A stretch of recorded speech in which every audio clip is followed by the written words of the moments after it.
Good afternoon, everybody. To be honest, let's be honest about what it takes to be an entrepreneur, how to remain an entrepreneur, how to live as an entrepreneur, and how to survive as an entrepreneur, and the most important thing, how to be happy as an entrepreneur. And here I've got four guests that are experts not only on entrepreneurship, but also on happiness. Who would like to join me first? Steve. Steve, join me first. That is Steve. Hi, sir.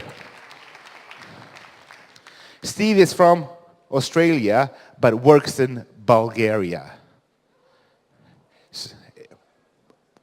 Is that correct? Let me just turn it on. Yes, that is correct, Mr. Peter. And with the pronunciation of your surname, Steve Keil. Keil. Keil. Okay, Steve Keil. Okay, very good. Then, I would like to call to stage Boštjan, Škufca, Zaveršek. He's from Si.mobil. Please join me.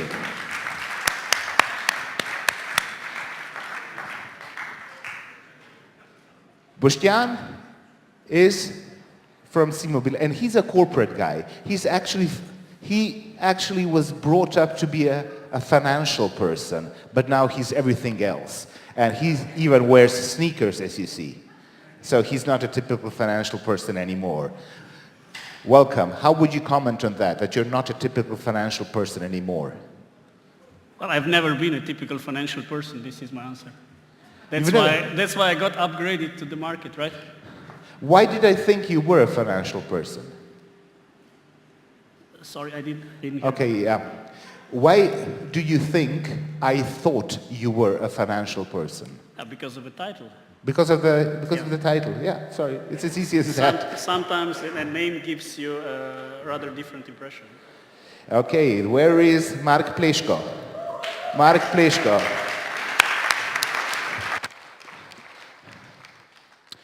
Hi, Mark. You're an entrepreneur and you're from, please correct my pronunciation if it's wrong, Cozy Lab. That's right. So it should be cozy. That's right. Actually, originally we had a team and we called ourselves KGB. KGB. But that intimidated a few people. So when we started the company, we thought we want to keep our customers a bit more cozy. So we changed the name from KGB to Cozy, and the lab was just sort of an appendix. I mean, from KGB to Cozy, this is a very big improvement. Pivoting, it's all pivoting, Yeah, okay, very good. And finally, Marko Derča. Marko, hi. Now, this is another thing. Marko is from AT. Now, some people would say Kearney, some people would say Kearney. And please tell us, what is the name of the company you work for? Kearney or Kearney? Kearney, so it's people in Slovenia, but it's AT Kearney. AT Kearney. So, gentlemen, you are all very welcome. So, I would like to start with Steve.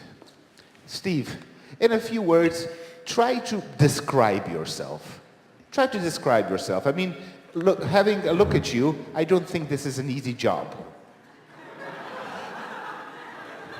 Try to describe myself. I feel like I'm on a date magazine or something. I would say I am a challenger, a maverick. I'm very passionate about my ideas and thoughts. I'm sometimes an asshole to people because I'm direct, which people don't like.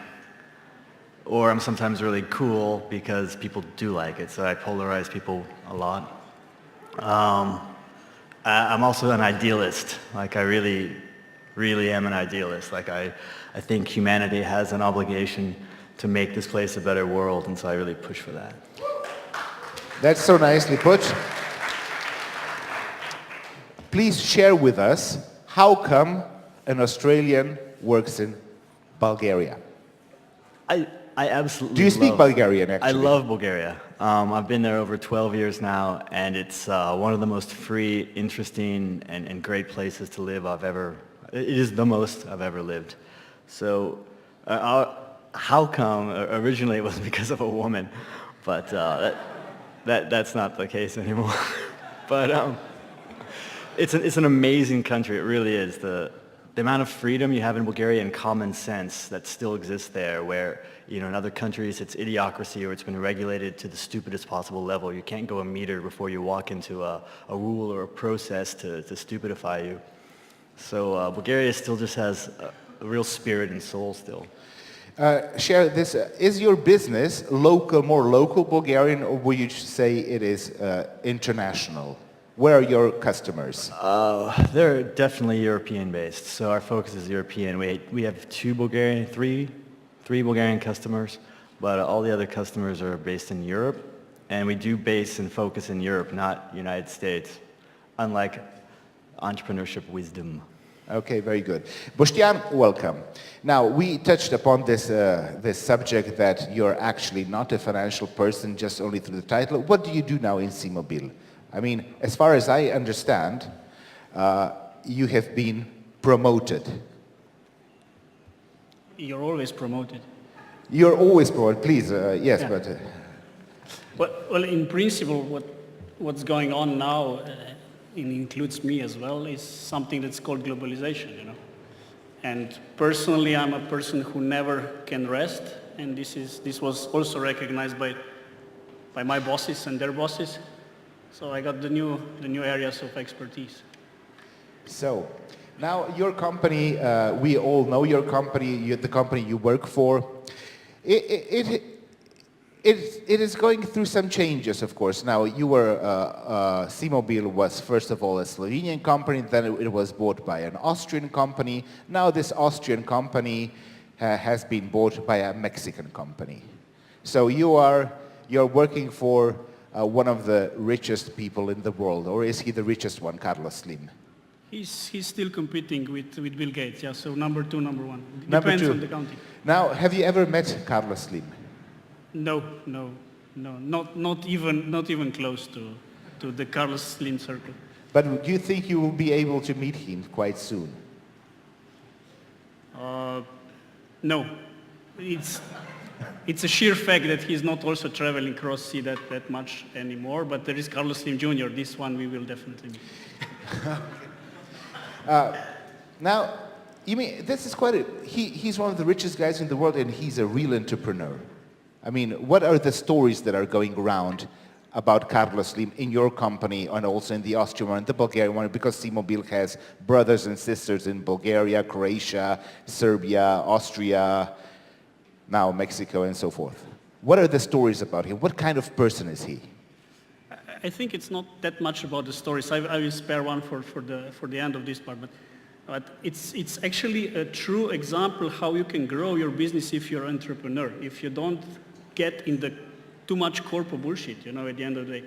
Because this is a global company. We are the second biggest operator in the world if you exclude the 2 China ones.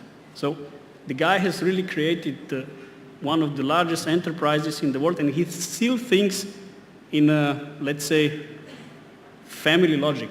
So the money, the euro, the pesos, the dollar that I have to invest in the smartest possible way. So this is the logic of Carlos Slim and how the whole company grows. And if I'm able to compare, and I am able to compare the corporate thinking behind Austrian owners and Mexican owners, these guys are really thinking about the future. How will my business look in 5 years?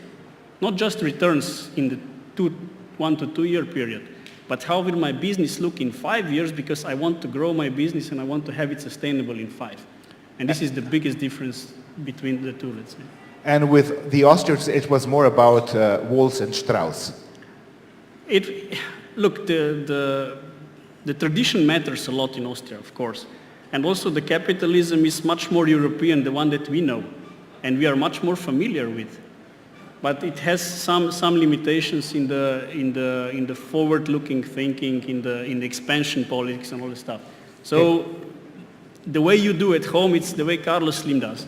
The way I would assume all the entrepreneurs here do is the way Carlos Slim does, not the Central European Corporation like it is or was Telekom Austria. And for the anecdote part or the story part, there is actually, no, I will say it now. There is actually an ad in a couple of restaurants in Mexico City, and they say it's not owned by Carlos Slim. Mark Pleško. Mark, can you imagine, you're an entrepreneur and you've been on the stage for some years now. You're not so young anymore. We all used to be young, but we are growing older and we are getting more and more experienced. Now, can you imagine yourself becoming so big just like Carlos Slim? You mean big in terms of? No. Just checking. No, I don't think so. No, I mean, of course, I would like to. You know, I'm crazy, right? You heard this morning the talk by Mike Engelhardt. Don't be an entrepreneur, right? I mean, whoever is an entrepreneur must be at least crazy or something more than that, or maybe sadomasochistic or something, right? So I would like to be big. I don't know why. It's part in my brain somewhere, but I will never be. As him. Are you sure? Yeah, I'm too old already. I mean, I should have started a bit earlier. Then I would have had a real chance. Okay, how important for an entrepreneur is the desire to get big? For me, it is. I mean, I don't know. I mean, you know, there are thousands of people out there and thousands of entrepreneurs, and each person is different. But at least for me, I think the main drive is, do something big. Doesn't matter what it is, but, you know, do something big. Okay, very good. Marko Derča. Marko, would it be correct to say that you're a consultant? Yes, sir. Okay, you're a consultant. And now you have 3 guys here to your right-hand side. What kind of consultancy do you think they need? Mine. Yours.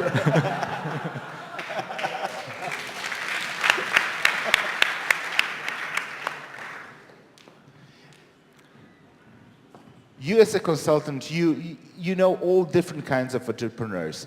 What do they all have in common? Focus and drive, I think, would be one of the common things of the more successful entrepreneurs that I met in my career. Focus and drive. Yes.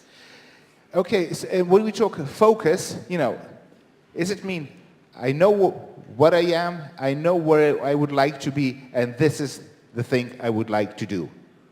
I mean, you can have entrepreneurs, focus is important. You can have entrepreneurs having PhDs, and you can have entrepreneurs that have never really gone to school. It's about focus and efficiency. Is that correct to say? Yes, I mean, usually the entrepreneurs you wouldn't find they are highly educated, but they really love what they do. You know, so they love to go to work in the morning, and every Monday and every Sunday also. So it means drive, and with the drive also comes then the energy and the passion behind. And the focus is really going into details that other people don't go. And out of this, usually also innovation comes. And entrepreneurs are innovators. So that's, I think, the combination that makes a successful entrepreneur. You also have unsuccessful ones, but...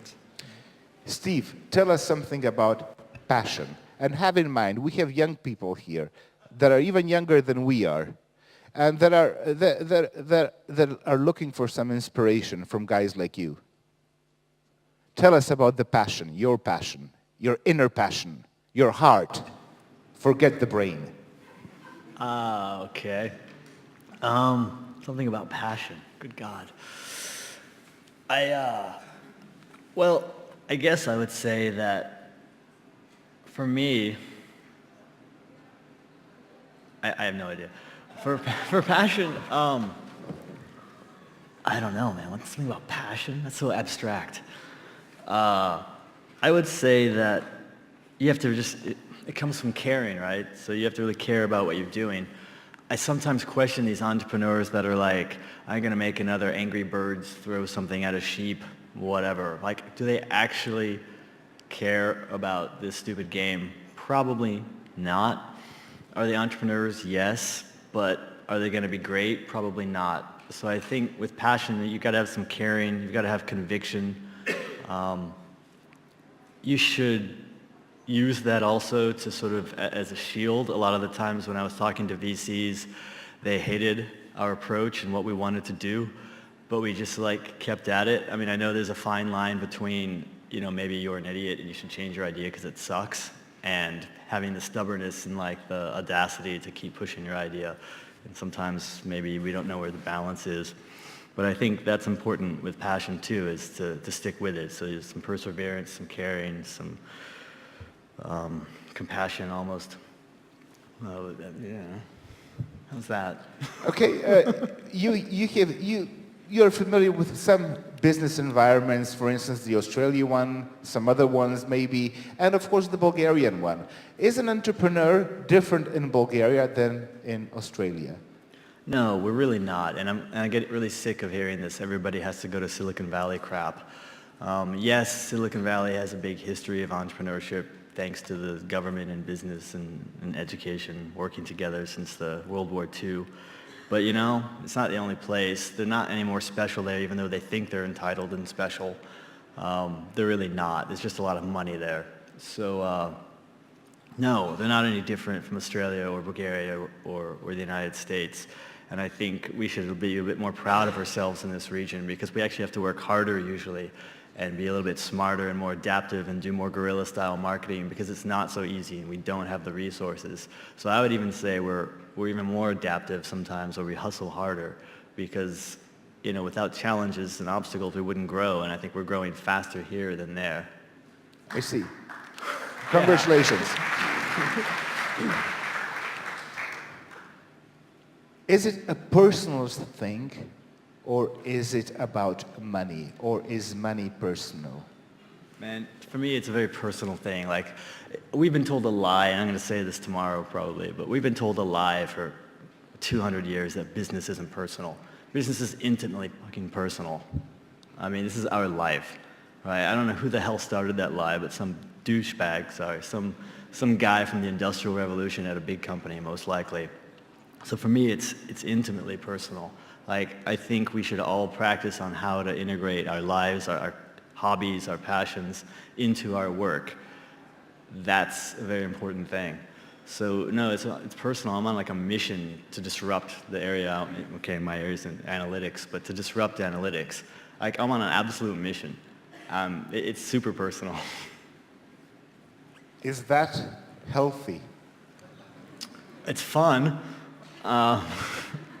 I think it would be healthy because you feel like you're doing something important. And you know, I think what's unhealthy is sitting around at a job where you're miserable and the pretense of work is more important than the work itself, and you just sit around every day going home going, oh, I hate my life, and you're just a stressful, miserable person. We'll come back to that.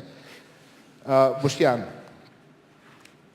you know, business is personal. You are, let's say, from a more corporate structure. I am also from a corporate structure, and I, just like you, work for a family-owned business. They're both quite big. Yours is bigger, of course. Ours is only about 3 billion euros. Yours is I don't know how many billion euros revenue. It is very important in such corporate structures to have people working as entrepreneurs. In such corporate structures, how do you enhance this logic? Look, yes, you are employed, but you're also an entrepreneur. What do you do to make your employees drive themselves as entrepreneurs? I think it's important for every company. I absolutely agree, and I can pick it up where Steve ended. Everything is personal, and people are not just sitting in the offices and being there. They want to fulfill themselves as well. Not 100%, but if you have 5% of this kind of people, it's enough. And to enable them to work it, then you get the entrepreneurship. And as soon as you have this one, then the company grows, the ideas come, and you just have to be there and make it happen. Like, I can stop bullshitting in theory. I can tell you the story of Si.mobil in the last 2 years, because we were more and more growing in the old-fashioned company with processes, with all the stuff, which I like. I'm a finance guy by definition. But at the end of the day, we were losing the edge on the market. So we actually enabled people with ideas inside the company to bring it on, sometimes even in a very disturbing manner. I was taking as a board member a couple of projects under my hospitality in this respect, and everybody was angry on the people who had the carte blanche just to execute it, you know. And we were fostering it, and we proved that it's possible in the organization, it's possible to be entrepreneurs. And then you have one fire, and there's two fires, and then you have the flame, and you have the new products, and you're well off. But you have to foster it. If you just bureaucratize it, then you're dead. And the company is dead at the end of the day. Yeah, you're right. I agree completely. Mark, Mr. Pleško, Mark. Now tell me, this is, you know, as Steve put it, it's personal. It's very personal. And I asked him, is it healthy? And of course, we were joking a bit. But you know, if it's so personal, then it is difficult to disattach sometimes. Imagine, I wish you all the best. But imagine, you put so much into your business, you've grown with it, it is you, it is your project, it is your heart, it is your stomach, it's everything. And then the business goes sour, it goes bad. And you have to take a decision to disattach yourself from the business. I mean, what kind of feelings would go through your brain and heart if something like that happened? Yeah, I'm having those feelings like every day. I had them the last 15 years. I mean, there are two answers to this. First of all is that actually it's probably more important to disengage and detach when it's going well, not when it's going bad. And when it's going well, my logic was, I mean, not my logic. I tried to convince myself, you know, I'm the best in the world. We all know this, right? I mean, each entrepreneur is the best in the world. That's why we start to be entrepreneurs in the first place. We know how to do things better than other people, right? So let's say I'm 200% of an average person. And of course, I can do anything better than my coworkers can do. Obvious, right? So, but then at the end, you know, when you make a little math, let's say that my coworkers, they're not even 100%, they're just 50%.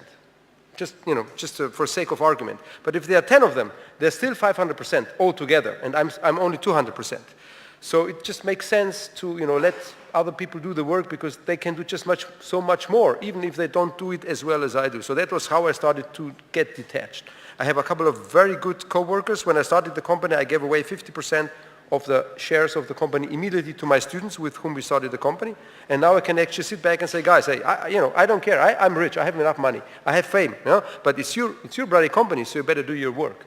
And this is how it helps me. I think, on the other hand, when the company goes bad, I think then, you know, this reflex kicks in. Hey, it's not maybe my company, but it's my responsibility. And then it's really difficult to detach, at least for me. Then I can't sleep at night. Okay, very good. Steve, from your body language, I detected that you didn't totally agree with Mark. There was just a few points. For example, I know the Silicon Valley mantra is supposed to be that every entrepreneur thinks they're the best, but actually we don't. At least we don't in our company. We think we're good, but a lot of people can do what we can do. Come on. So you're saying that entrepreneurs are not necessarily superhuman? No, of course we're not. This is supposed to be an honest discussion, right? If we think we're the best, I mean, come on. We're just, that's a pretty serious ego. I didn't say that entrepreneurs are the best. I just said they think they are. I see that this is a big distinction. I see. Apart from him. And our consultant. How would you now? You said my advice they would need.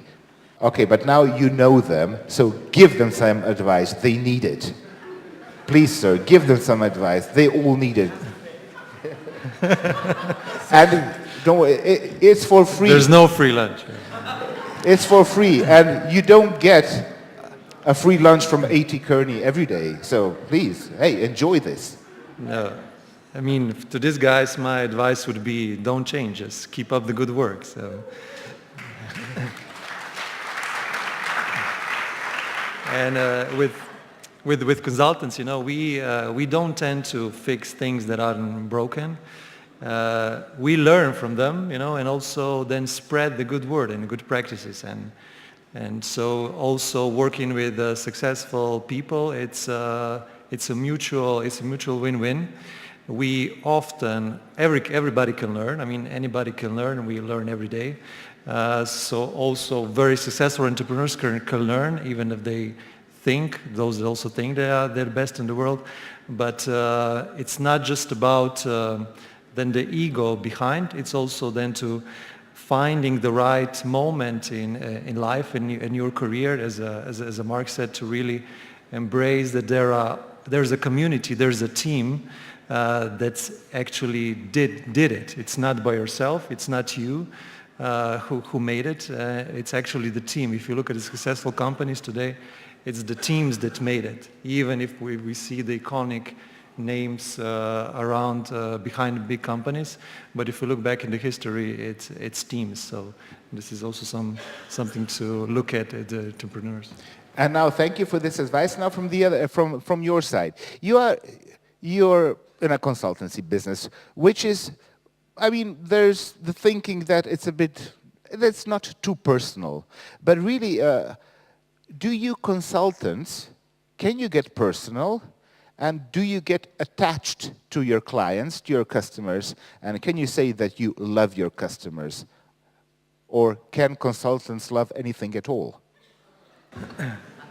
No, I mean, me personally, I also think of myself as an entrepreneur because I really love what I do.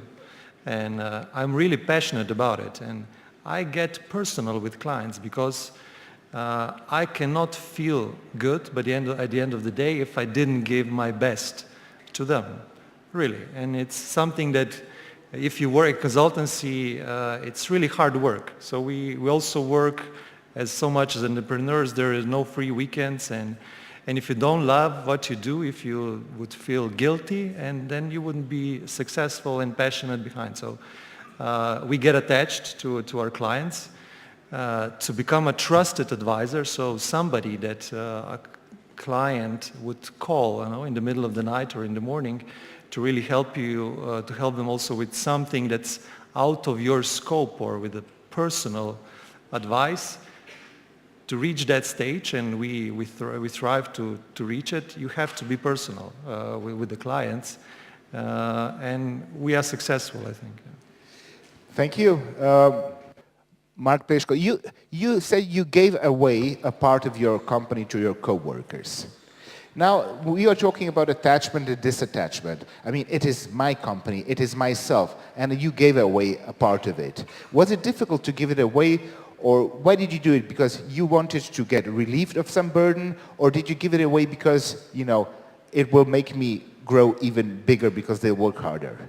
Yeah, it's probably a combination. I mean, I was actually raised in capitalism when I was a kid. I was living 15 years in Germany. Then I came back to Yugoslavia, so I was continuously raised in socialism. And, I have this split personality. I'm a socialist or a communist, and I'm a capitalist at the same time, which, by the way, works nice, for example, for the Chinese. I think you were in West Germany. You were in West Germany, right? Yeah. So yeah, I did it for everything. I mean, it's just so much better, right? I mean, in a way, you put handcuffs on the people. I mean, they have a share in the company, and now they have to work. I asked those guys to, not take any salary for the first 6 months. And they were owners. Why should they get a salary, for example? So that's the capitalist view on it. The socialist is that, whoever works, should get the factories, right? That's what we were taught. Okay, but now this is a very interesting notion. What you're saying is that people are working better if they own a part of the company, which I agree with you to some. But can you imagine people that do not own a company, do not own a share in the company, and still are so stimulated, they get the same incentives, they really work as owners of the company. Have you ever thought about that? This is Boštjan's mission. No, I agree. Actually, then, I mean, I was maybe probably just lucky. I was naive because usually you always look at the people through your own eyes, right? So you think that people think a similar way as you think. I was just lucky that I gave shares. Most of the people who got the shares, they took this as a stimulation. But now I know that, some people, they get motivated by shares, some people don't get motivated by shares, some people get motivated by something else, and we have several mechanisms in our company, by the way, to motivate people. I think what is important is that you have to pick the right people to do a good job, and then the award mechanism has to be aligned with what you expect from the people. Okay. That's the key. Okay, thank you very much. Nowadays, the world is different. We are facing so many disruptions. I'm talking about technology. Will the Google drive, will we drive something else? Will we drive at all? The battery, gas, I mean everywhere, the internet, my personal world, the media world has changed so much. And the whole world is a big disruption. Now, it's those tech guys that have brought those disruptions. It used to be about passion. Now, this is a statement I'm trying to make and comment it later on. It used to be about passion. It used to be about knowing people. It used to be about knowing your customers and loving your customers. Nowadays, dear ladies and gentlemen, it's just about big data, maths, algorithms, and not getting personal. It's all in the machine. The machine knows everything. Sir, Steve, you are also in big data. True. Is there a question? Where is the inspiration if we are all machines? Where's the inspiration if we're all machines? Wow. Well, a few things to say to that. I mean, first of all, I actually don't like that. I mean, I think Ray Kurzweil is kind of creepy. And what Google and Ray and the NSA are trying to do is quite creepy. So there's some sort of information and data that I don't like, and I do think it is quite dehumanizing, like those that invade our privacy quite intimately. I think we have a human right to privacy and secrets and whatever else we want. Where's the inspiration? Well, so I guess what I'm trying to say is maybe it's the humanity we need to think about more. You talked about previous disruptions, but I'm going to, tomorrow in my speech, make the point, and I was arguing last night with Chris Chabot there, this as well, that these technology disruptions haven't been that good, and they haven't been that disruptive because we don't apply humanity into those very well. So I would say the inspiration is in trying to raise our consciousness and compassion on how we interpret and use and apply big data and analytics, and how we collect it and what we collect. I think the inspiration now has to come from a human level, like we all have to rise up inside as humans, as a society, as civilization. And that's where we need to improve a lot. And that will then probably bring forth a lot of good things from big data, as opposed to the NSA knows what color my underwear is right now. So you are, as an entrepreneur, you are on a mission to improve humanity and to improve the world we live in. I am. I believe that our ability to collect and store and misuse data far outstrips our ability to actually gain benefit or understand it. So that's something I want to change. And it's also quite expensive to do it. So if you want to go get Teradata or some of these other stupid big data things, it's a luxury good. You know, it's a Maserati. Not everybody can afford that. In fact, most can't. So not only is it difficult, and there are a lot of hype around big data and dehumanizing, it's also bloody expensive. So there's a lot of things wrong with big data. Okay. Mark, do you believe this guy? Like He's him. on a mission. Do you believe him? Didn't believe you. He didn't believe you. You shouldn't believe him then, huh? No, I believe him. He's on a mission. He's on a mission, absolutely. I mean, the point is this. There are different, I mean, you know, there is no single rule or single recipe how to become an entrepreneur. And there's also no definition what is an entrepreneur. There are certain traits that are in common, but there are so many different people, right? So I think it's fine. He has a different view than I have. Why not? Mr. Derča, entrepreneurs on a mission. Can this be dangerous? Entrepreneurs with too much mission, let's put it this way.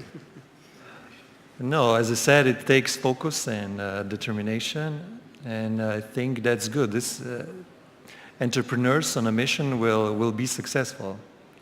And I want to comment on the node because I'm also from a line of work that these guys are. I work in digital technologies. With big data and analytics, I think we are far more personal than before.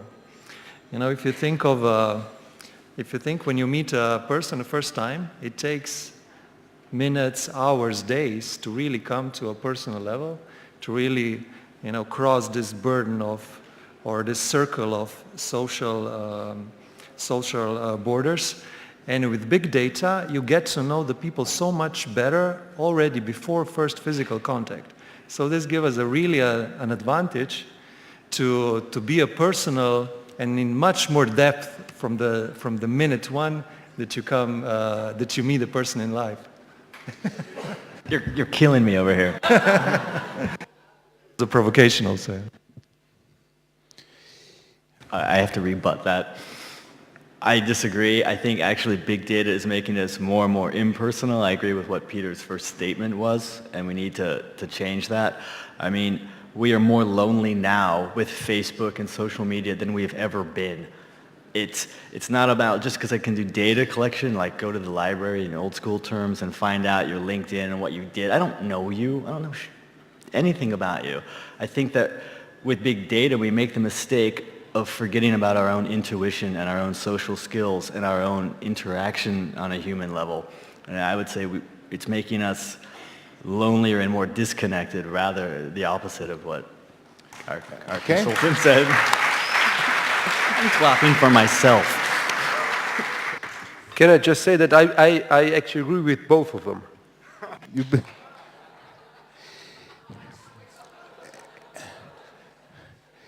Is the entrepreneurial world nowadays a mathematician's world?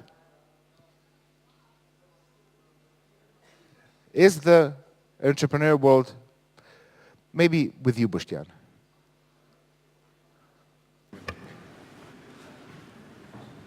No, of course not. But the mathematicians are important part of the equation in the story. I think the scalability is the answer to your question. If you look at the guy who was selling ice cream in your town village, you know, he always knew that you take pistachia and modro jabuko, right? And we have to do it on 700,000 subscribers at the end of the day.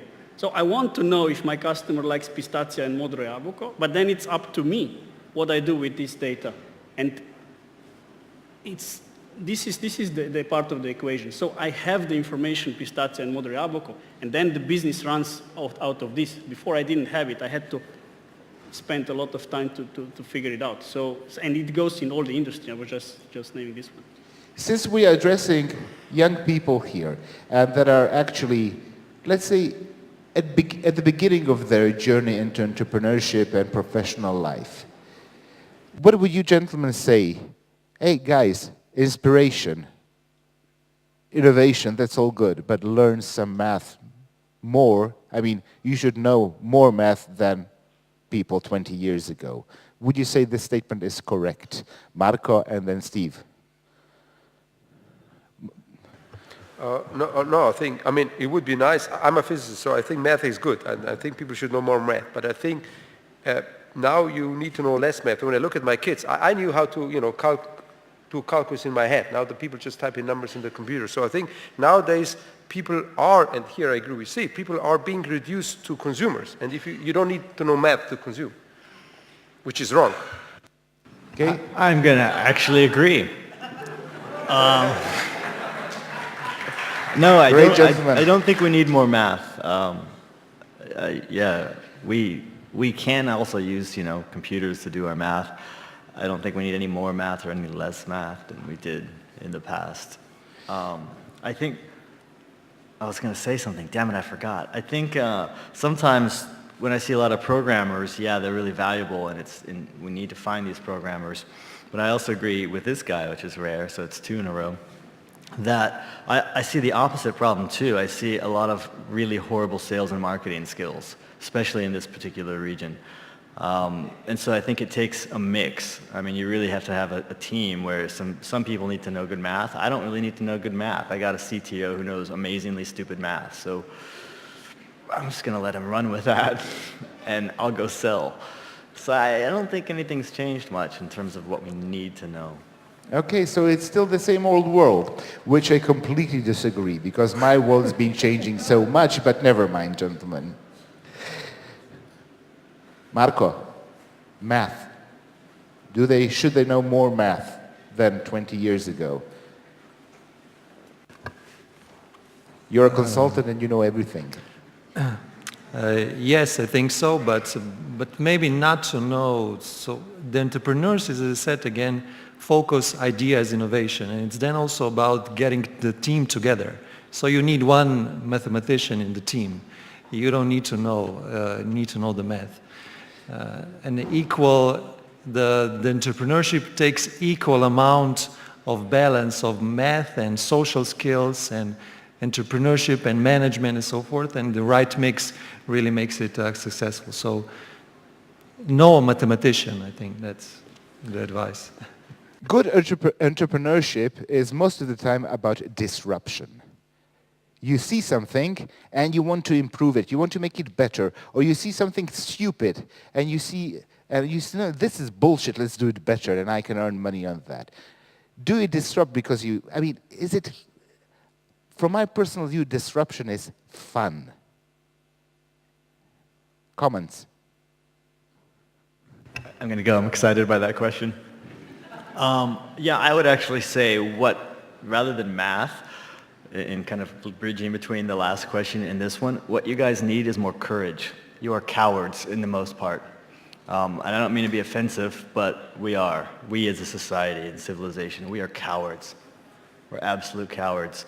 So I think we're deathly afraid to disrupt, and there's so little disruption. We think there's a lot of disruption, there's crap.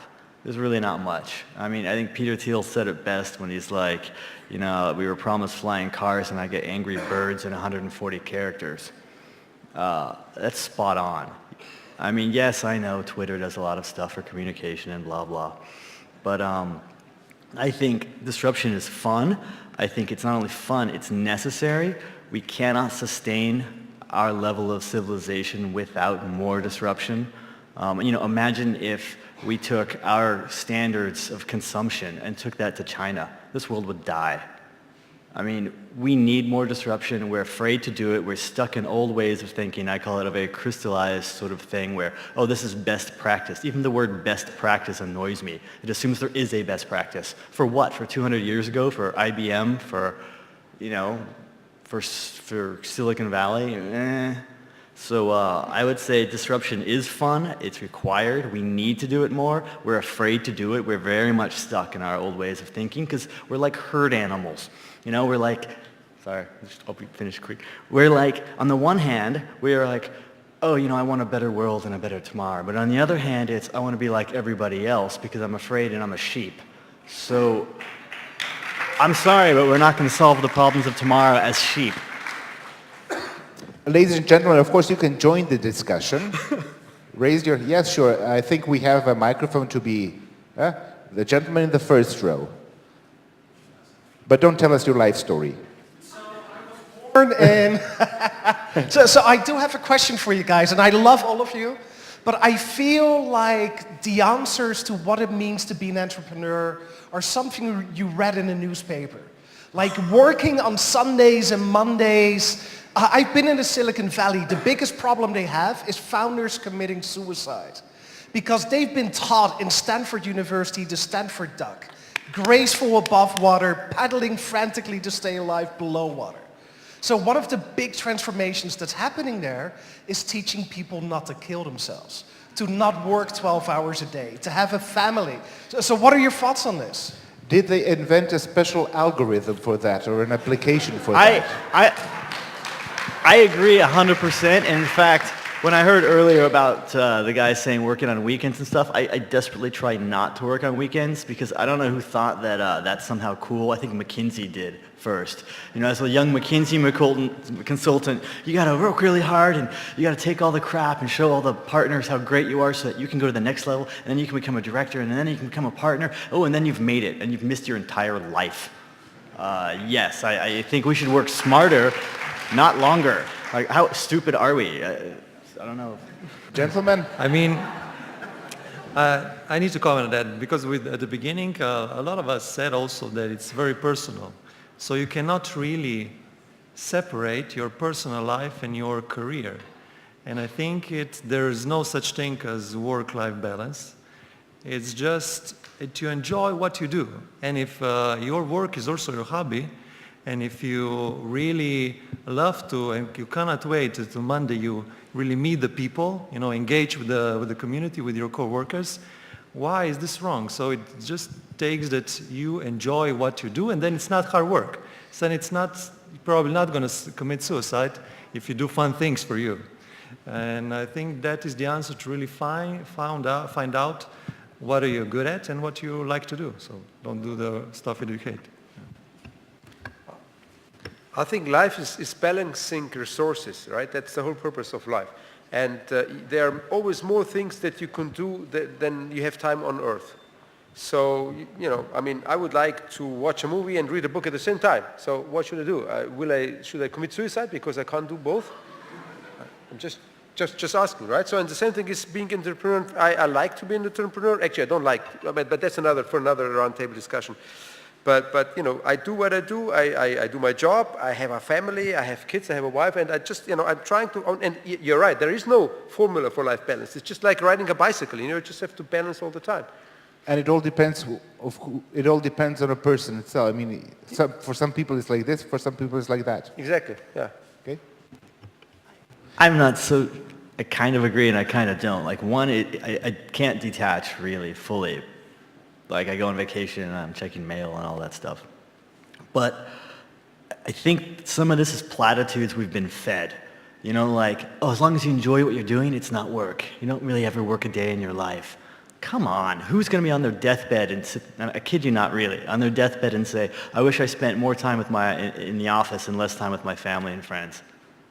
I think part of this is like we're told this just so that we do it. I agree. It's like the Stanford formula of, if we enjoy what we're doing, we can just work a lot and nonstop and sleep on the couch at work and a little balance here and the balance starts slipping and Balance. I know some people, that have mixed up everything. Personal life with their business life with their personal life, their customers becoming their best friends. It's all about business, it's all about same thing. Is that something, no, I wouldn't say healthy, but, for some people it just seems to work. I think we're also pushed a lot by the financial community. So the whole formula is supposed to be what? You do your little startup, you get your accelerator and your seed funding, you get your A round, your B round, your C round, your mezzanine round, you do your IPO or a big strategic exit. Like they're pushing. The whole process is push, so you work hard, so you sell money. I mean, this is it, right? I think the work-life balance is crap. I think the whole cycle of then working like a slave and then selling your company and that success is crap. I think we need to work hard to shut off and be like, you know what? It's not all about the cash. I think we're brainwashed by the financial institution mostly to be like, work hard, sell, grow. You have to grow because if you're not growing, it's bad. Cash does mean something. Would you agree that cash does mean something? Yeah? Is cash okay? I mean, in any form. Okay? Oh, okay, no. There is a lady asking for the microphone. Yeah. Oh, it's already there. I already have it. So basically Steve already answered my question in this way, but otherwise I want to ask all of you, how much is for you personally important the love while you are entrepreneurs? I don't mean romantic love, but love in all kinds. I think we could all talk about romantic love as well. No, I just want to connect this my question based on achieving the life satisfaction with entrepreneurial engagement. This is also a thesis I'm writing right now, and that's why I'm asking how important for you as an entrepreneur is love or relationships with people. Is this part of achieving the life satisfaction within entrepreneurship? Were you like asking love for money? Does it also count as love? Or love for things, love for fame, love for... I mean, love is of course is important. Love is a crucial thing. But there are many aspects of love, right? And we people are multifaceted.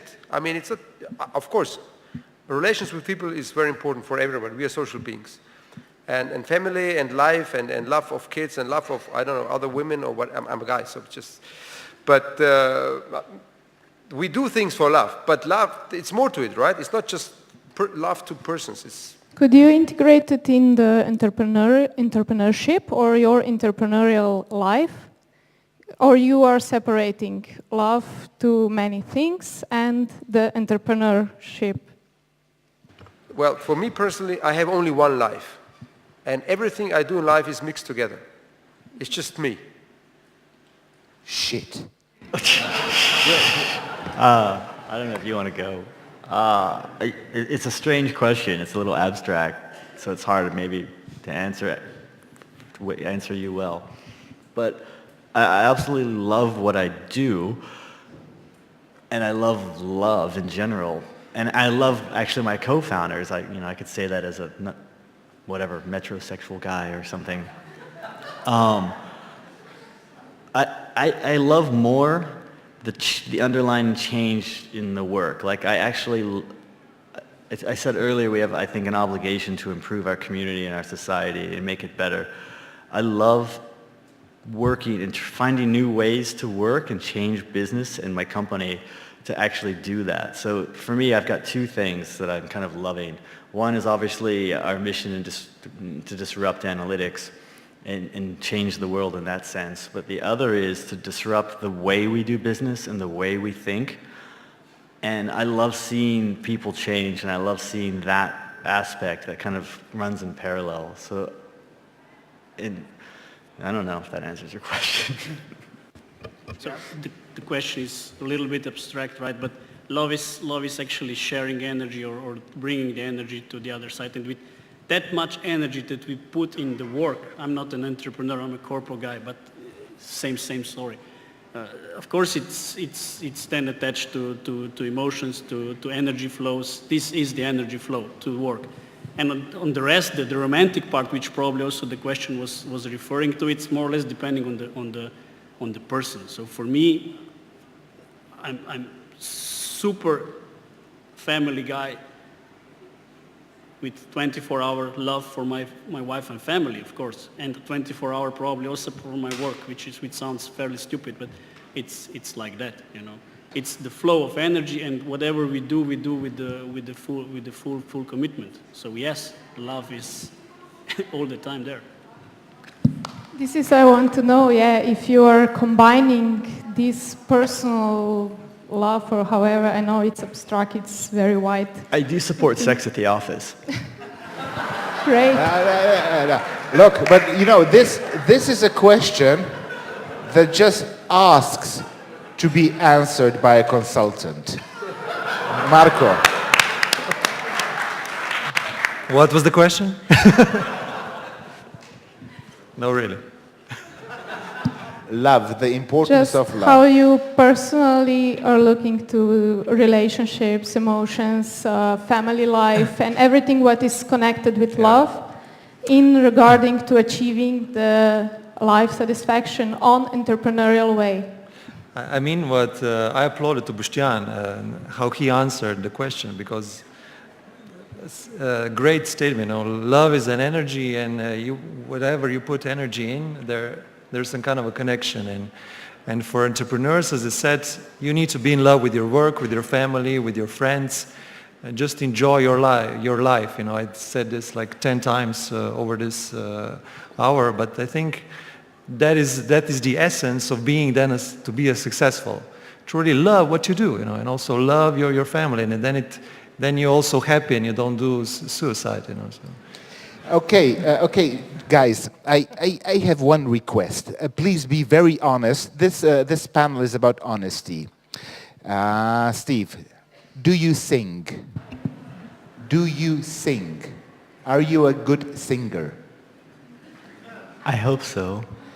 Okay, so you're a good singer. Is that the question or is there more? Correct, that is the question. Are you a good singer? Yes, I am a good thinker, and Thank you, sir. I love it. Don't, Boštjan, are you a good singer? I've heard many better ones, yeah.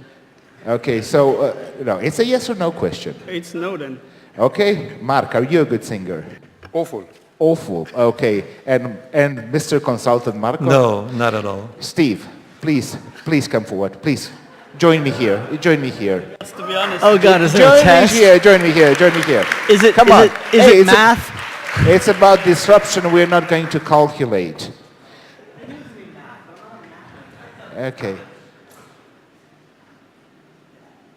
He cannot read that. Okay, so okay. Love is in the air. Everywhere you look around. Love is in the air. Every word and every sound. Thank you. That's the end of our panel discussion. Thank you, gentlemen.